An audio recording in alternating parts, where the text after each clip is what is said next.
চড়ক কি? শিবনাচ? কালীর আরাধনায় তাণ্ডব? নাকি গালে শোল ফোটানো, আগুনের উপর নৃত্য? নাকি এর পেছনে লুকিয়ে আছে আরো কিছু, যেটা আমরা অনেকেই জানি না? এই কাজের সূত্রে অনেকের মুখে শুনেছি অনেক কথা। কারো মুখে বিশ্বাস, কারো চোখে ভয়, কারো কণ্ঠে গর্ব।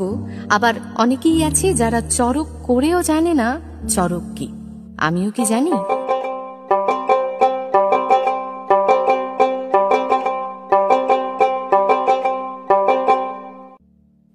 সত্যি করে বলতে গেলে হয়তো না, কিন্তু এবার মনে হলো আপনাদের বলেই না হয় খানিক প্রশ্নের জাল ফেলি। চড়ক আসলে এক ধরনের লোকাচার, হ্যাঁ, কিন্তু শুধুই কি তাই? চৈত্রের শেষে গাঁয়ের মাঠে যখন সর্ষে আর গম কাটা শেষ, কৃষক যখন বিশ্রামে, তখন